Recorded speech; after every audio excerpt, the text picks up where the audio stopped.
Lipton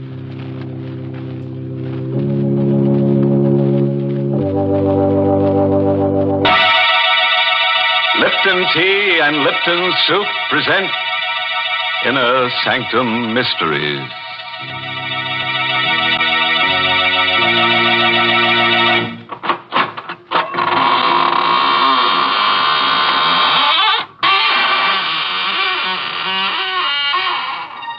Good evening, friend.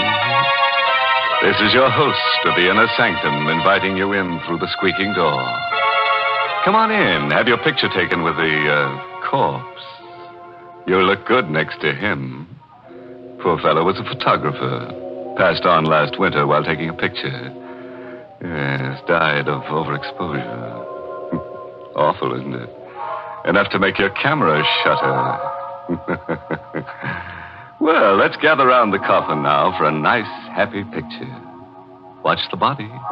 Watch the body. Oh, dear. We'll have to take that again. Someone moved. And I think it was the corpse.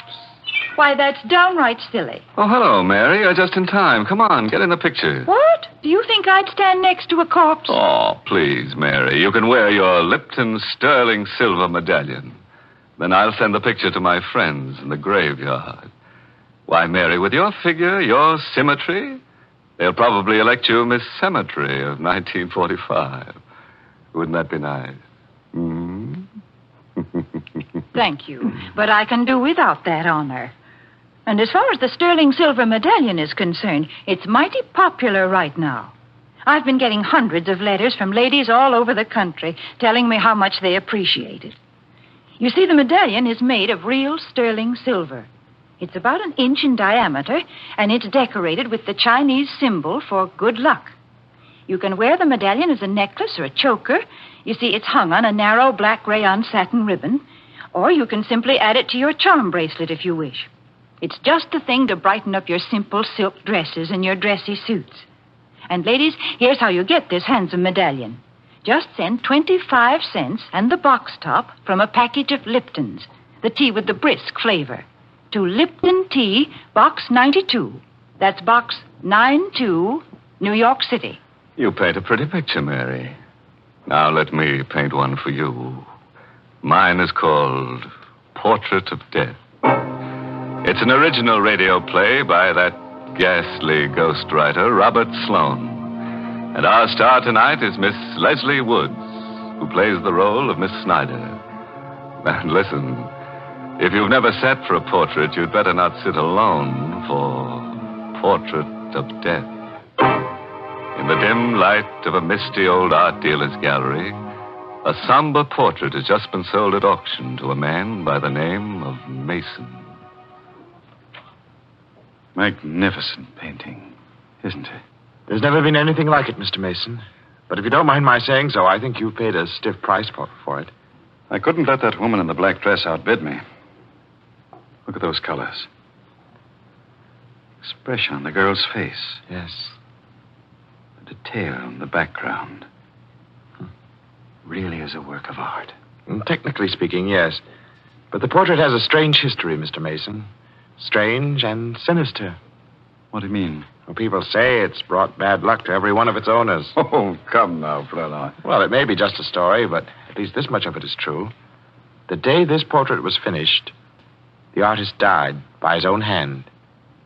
And the model who posed for him died, too, by her own hand. So that's why he painted her in black. Yes. He knew she was going to die. He even painted 2 graves into the background of the picture, you see? 1 grave's for him, 1 for her. Remarkable. Now you know why the painting is called Portrait of Death, Mr. Mason. It meant death for the artist, the model, and, oddly enough, for many of its owners. I'm sorry you bought it, Mr. Mason. I'm sorry you bought it too, Mr. Mason. You shouldn't have taken it away from me. I beg your pardon. Don't you remember me? Oh, yes. Yes, of course. You're the woman I was bidding against. I still want the painting, Mr. Mason. And I beg you to sell it to me at a price I can afford. I warn you, it can only bring you harm. I'm sorry, Miss Snyder. The painting is not for sale.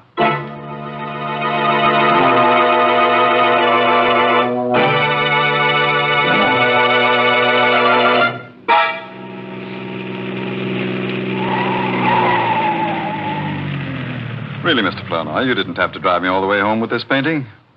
I could have managed it alone. Oh, no trouble at all, Mr. Mason. Here, let me help you carry it into the house. Oh, no, I'll get one of the servants. As you like. Oh, Parker. Parker. Huh. I'm afraid I'll have to go in. Will you wait for me? Oh, certainly. Oh, Parker. Mr. Mason? Yes, Parker. Tell Mrs. Mason to come down, will you? I've got a surprise for her. Oh, Mr. Mason, I think you'd better come in. Why, what's the matter? I have some very bad news for you, sir. Terrible news. Mrs. Mason is dead. What? It was her heart, sir. She died this afternoon while you were at the art gallery. No. I can't believe it. I tried to reach you, but you'd already left, sir. Dr. Simpson said... Excuse me, sir. Hello? Mr. Mason's residence? Is Mr. Mason there, please? This is Miss Snyder calling. Just a moment, please. It's for you, sir. Oh. Thank you. Hello? Mr. Mason, I still want that painting. What? Don't you think you'd better sell it to me? It can only bring you harm. I'll think it over. Don't wait too long, Mr. Mason. I warn you. Don't wait too long.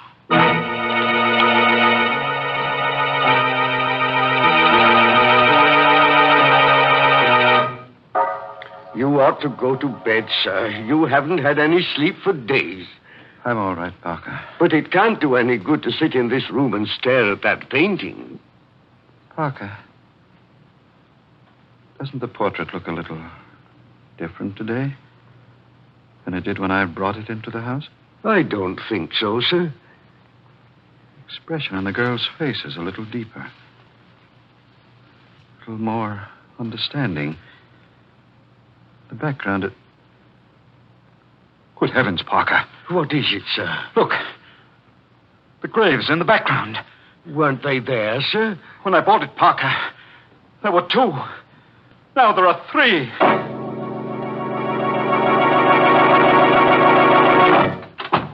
I'm so glad you could come out here, Mr. Flournoy. I had to speak to you. I came as soon as I could. Did you bring the catalog? Oh, yes, I did, Mr. Mason. What is it? What's wrong? Let me see a picture of that portrait, please. Yes, of course. Portrait.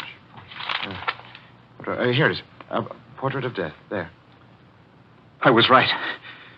There were only 2 graves in the original painting. Well, of course, Mr. Mason. I told you there were 2 the day you bought it. But now there are 3, Flournoy. 3 graves. So what? Come. I'll show you. Oh, Mr. Mason, please. There are 3, I tell you. The 3rd one's been there ever since my wife died. But that's impossible. You must be imagining. See for yourself, Flournoy. Here. 1, 2, 3. Mr. Mason. Why are you looking at me like that? You need a rest. A rest? What are you talking about? Don't you understand? There are only 2 graves in that portrait. The 3rd one is in your mind. You mean there isn't a 3rd grave on this painting? No. You've been under such a strain these past few days. I must be losing my mind. Oh, no, I'm sure it isn't as serious as all that. It's only natural for you to be upset about your wife. I want to get rid of the portrait. I want to sell it. Right away. Well, I don't know how soon I can dispose of it for you, Mr. Mason. Under the circumstances, it might be hard to arrange a That woman sale. will buy it, won't she? Who? That woman who's been pestering me for it. Why don't you get in touch with her? I will, first thing in the morning. No, I won't wait until morning. I want that portrait out of this house tonight.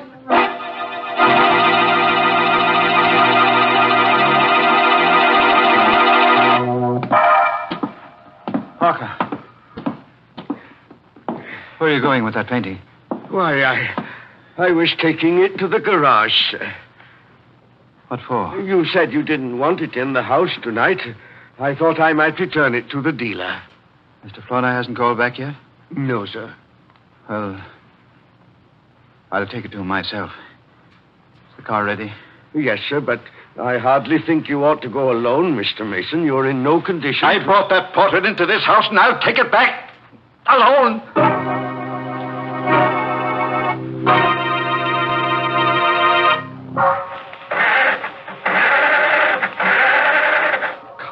Come on. What the devil is the matter with this car? I should have had Parker take it out of the garage for me. Confound it. I'll get that painting out of here if I have to carry it out with my hands. Portrait of death. You are a portrait of death. You, with those searing eyes, that faint half smile. I'll never see your face again. Not as long as... No. Don't.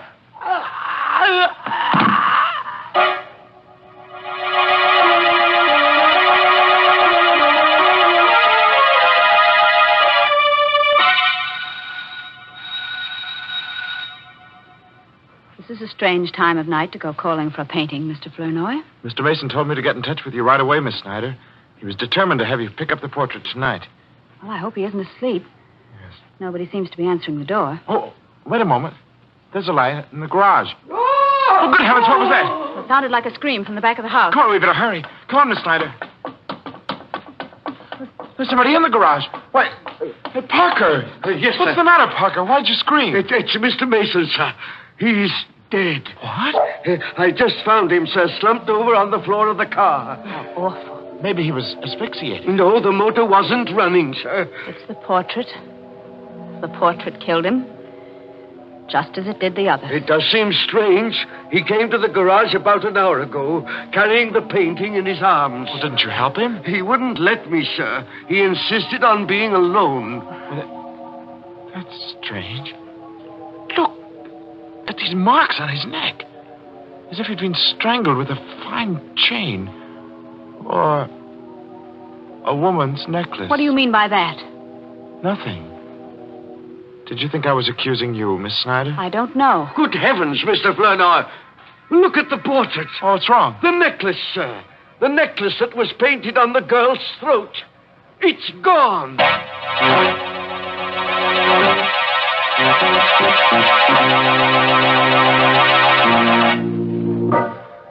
Well, you can breathe a little easier now. Unless you happen to be wearing that girl's necklace. If you are, just write a note to the artist that painted the portrait and he'll answer you from the grave. Honest. He wrote to me from the grave the other day. You know what he said? Having a wonderful time. Wish you were here. I suppose you think that's funny. Why, Mary, it must be funny. The dead artist was smiling when he wrote it. Oh, but then he's always smiling. You see, he's a grinning skull. It's quite a story how he got that way. Let me tell you. Now, stop. I don't want to hear any of your morbid stories. But that's the only kind I know. Well, then you listen to me, because I know a story with a happy ending, and it's true, too. It's the story behind that sterling silver medallion that the Lipton people want to send the ladies. It seems that the original of this handsome medallion was given to an American flyer who was rescued by Chinese guerrillas after he'd bailed out over enemy territory.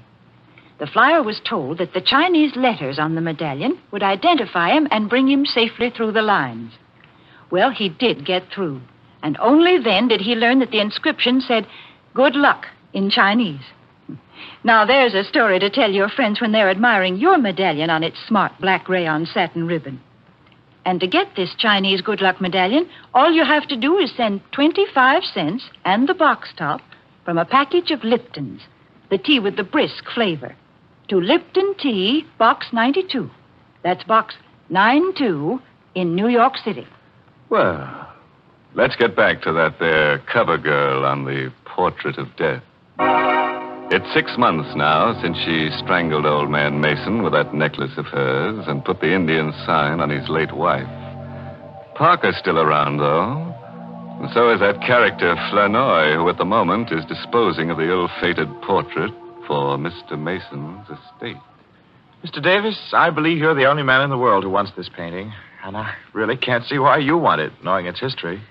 Mr. Flournoy, that kind of history doesn't mean a thing to me. Oh. May I take it with me now? Oh, certainly. Parker, Yes, sir. would you be good enough to help Mr. Davis with the painting? If you don't mind, sir, I'd rather not touch it. I haven't seen it since Mr. Mason died, and I don't care to see it now, sir. All right, Parker. I'll help you, Mr. Davis. Thank you very much. It's a very heavy frame, you know. It's really too heavy. Wait, that's incredible. What is it, Mr. Flournoy? What's wrong? Parker, you say you haven't touched this painting since Mr. Mason died? No, sir. Well, look at it. The girl is wearing her necklace again.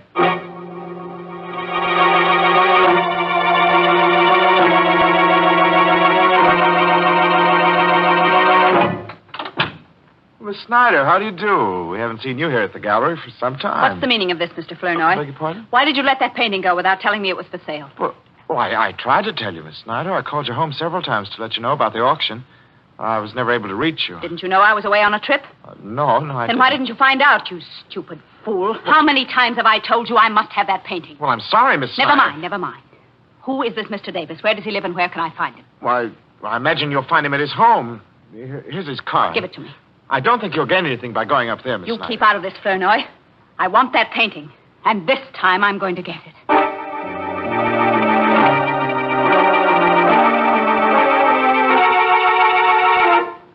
I'm very sorry, Miss Snyder, but nothing you can say will persuade me to part with the painting. Mr. Davis, your stubbornness may cost you your life, you know. I'm afraid I'll have to risk it. I'm very anxious to find out exactly how he died. And if he was murdered, I'm going to see that the killer is brought to justice. The killer is the painting, Mr. Davis. And you will find that out very soon, just as the others did. Are you threatening me? I am giving you one more chance to live. One more chance to sell me the portrait at the price you paid for it. If I refuse? If you don't sell it to me now, Mr. Davis, I will buy it after your death. Forgive me for not showing you to the door, Miss Snyder, but I hardly think... Never mind, I'll go myself. No, you don't have to. Parker. Yes, sir? Parker, what are you doing here? Oh, didn't you know, Miss Snyder? I'm Mr. Davis's new butler.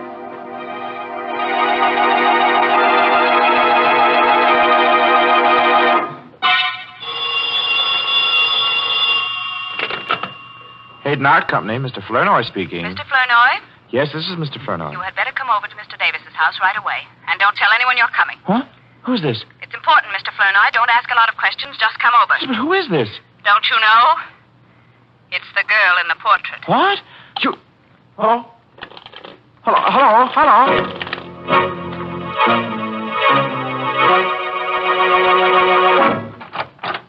Come in, Mr. Flournoy. I thought it was you on the phone. Why didn't you tell me? I didn't want to mention any names. Come in, will you? All right. What's the hurry? What's this all about? I'll tell you in a minute. Does anyone know you came here? No, I don't think so. Good. What are you doing here? And where's Parker and Mr. Davis? Parker's left. He's gone away. I found a note from him on the foyer table there. Well, what about Mr. Davis? He's in the library. Well- Wait a moment. Don't go in there yet. He's dead. Mr. Davis? Yes, Mr. Davis. It's horrible, Flournoy. His head has been cut off. What do you mean? What happened? I don't know. I found him lying there on the library floor when I got here. He must have been killed with the axe from that suit of armor, you see. The armor's toppled over, and the falling axe must have landed on his neck. It would have to fall from a good height to sever his head, Miss Snyder. Well, the armor was mounted on a pedestal, and you can see for yourself how heavy that axe is. Yes, I see. You don't think I killed him, do you? I don't know. What are you doing here? I received a strange phone call telling me to meet Mr. Davis. When I got here, the door was open, and everything was just as you see it. Have you called the police? No, not yet. Why not? I wanted to speak to you first. You wanted to speak to me with a murdered man lying there on the He floor? wasn't murdered. It was an accident. The portrait killed him. I'll let the police decide that. Now, wait a minute, Mr. Flournoy. You are not going to phone the police until you've heard what I have to say. Go on, say it. I called you because I wanted you to help me. I want that portrait before it's passed on to Mr. Davis's heirs. What do you mean? I may never be able to buy it if it becomes part of his estate. But if you tear up his check and take mine, it doesn't have to become part of his estate. It will be mine, once and for all.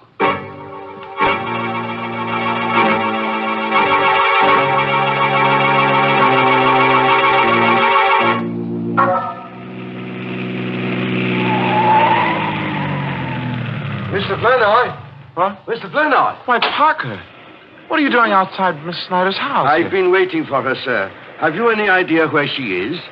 Why do you want to know? She left a photograph at Mr. Davis's house last night, and I've come to return it. Well, I'll take it to her, Parker. If you don't mind, sir, I'll return it myself. Is it that important? The photograph is a picture of the woman in the portrait.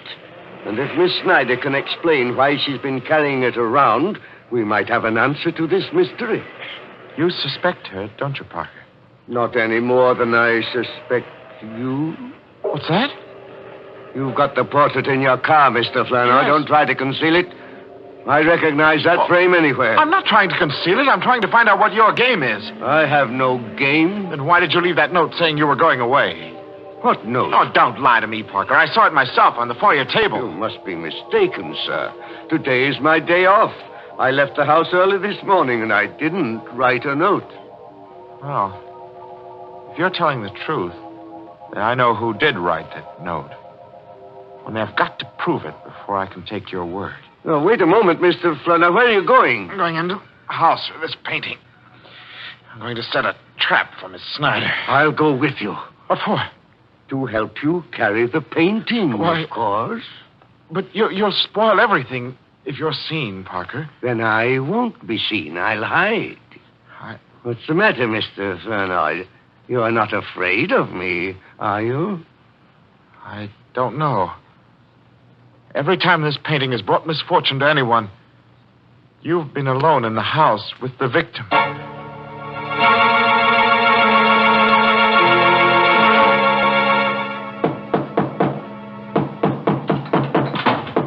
Is that you, Miss Snyder? Yes, where are you, Mr. Flournoy? I'm in your living room, hanging up the painting. I didn't ask you to do that. Take What? it down. Why? Take it down, I say. I don't want it in my living room. I don't want it in this house. Well, I don't understand. Then why did you buy it? Mr. Flournoy, I have been after that portrait for years. And now that I've got it, I'm going to destroy it. You're going to do what? There is a curse on that painting. There really is. You see, I know. Because I'm related to the girl who posed for it. Well, you never told me that. I never saw any reason to. That girl was a sister of my grandmother. And ever since her death, my family has been haunted by that portrait. But now we'll be haunted no longer. But you can't destroy a work of art like this. It isn't fair to people who admire it. It isn't fair. Nobody wants it, Mr. Flournoy. Nobody but me. Oh, but you're mistaken. There is somebody who wants it. Wants it very much. Parker? Oh, no. No, Parker's dead. Dead? How do you know? I know because I killed him. Right here in the living room. I'm awfully sorry I didn't have time to dispose of the body, but I'll take care of him before I go. Oh, no, Mr. Flournoy. You didn't kill him. You couldn't. I had to. You see, he discovered the painting and the cars I drove up. He would have ruined all our plans. Plans? Yes. Plans? Do you think I'd go through with any plans knowing what I know now? Well, I'm going through with mine, Miss Snyder. And I dare say I won't be suspected. What are you talking about? Nobody knows you stole this painting from Mr. Davis. Nobody knows but you and Parker. And I can trust Parker to keep the secret. You stay where you are. Don't be afraid. I've become an expert at the art of murder. It is an art, you know. Just as delicate as retouching old portraits, which happens to be a specialty of mine. You killed Davis and Mason and Mrs. Mason. Oh, no, not Mrs. Mason, no. Her death was only a coincidence. But it did give me the idea for the others. You see, I needed a series of deaths to completely destroy the value of that portrait.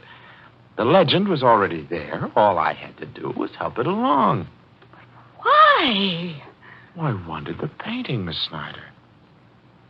I wanted it more than anything else in the world. An art dealer's clerk could hardly afford to pay for it. You're insane. Well, we're all a little bit insane, aren't we? Don't you come near me. Don't. Shut up, you fool. Don't. Shut up. The knife is cut. Sure. But if you struggle, don't struggle. You make me miss my mark. You're not going. I can't. You crazy devil. Be still. No.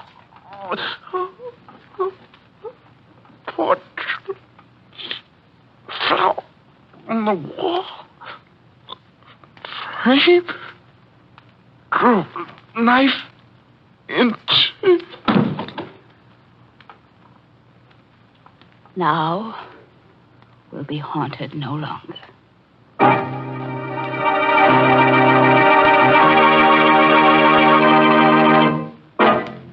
Poor old Flournoy, framed by a portrait. Still, it's better than being boiled in oils. But Davis is the guy who really had an interesting death. Yes, that armored axe did a smooth job. And the police might have thought it was purely accidental. That terrible picture. It was always changing around. I guess it wasn't what they call a still life. In fact, I'm surprised there's still life left in any of the people in the story. Well, well, drown me in a cup of Lipton tea if Mary didn't make a joke. So I did. But now I want to talk about something serious. Because this is a real occasion. A mighty important one, if you ask me. You know, folks, I heard just the other day that this coming Saturday, June 16th, is an anniversary for some people in the United States Army that deserve all the credit we can give them. They're the Quartermaster Corps. They make delivery under fire on all fronts. And they're 170 years old. Yes, think of it. The Quartermaster Corps was created in 1775 by the Continental Congress. You know, I'm a woman, not a businessman or a soldier. But I know what it is to keep every single little thing on hand that's going to be used by a whole army. It's hard enough to get food and matches and things for a family. But when you have to take care of a shopping list that has things on it like 11 million field jackets and 10 million blankets, 100 million pairs of shoes, trucks, and all of the good wholesome foods that keep our men in fighting trim, well, that's a real job. And the men of the Quartermaster Corps not only do all that work, but they do fighting, too. That's why these men are called the Fighting Quartermaster Corps. That certainly is a name to be proud of.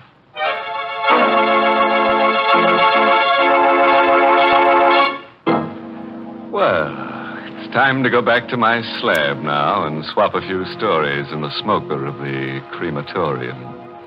Oh, before I leave, this month's Inner Sanctum Mystery novel is Lay That Pistol Down by Richard Powell.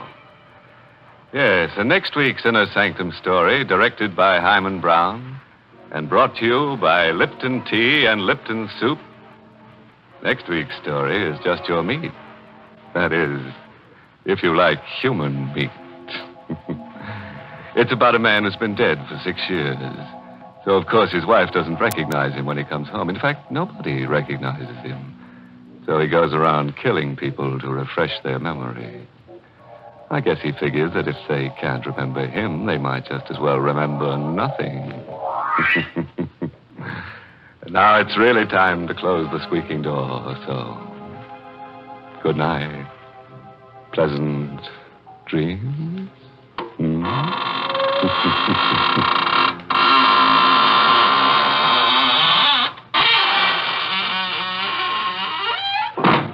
Folks, it's wonderful how simple cooking is these days. When I was a girl, my mother used to spend a good many hours making a pot of noodle soup. But now, we have Lipton's noodle soup mix. When you use Lipton's, you just empty the contents of the package into boiling water, and in no time at all, soup's on. And what delicious chickeny tasting soup it is. Yes, Lipton's has an old-fashioned homemade flavor, and it's brim full of tender golden egg noodles. Of course, sometimes it's hard to get in some stores these days, but there's lots of good things scarce in wartime. So, folks, don't forget to ask for Lipton's noodle soup. And don't forget to tune in next Tuesday night for another Inner Sanctum Mystery. This is CBS, the Columbia Broadcasting System.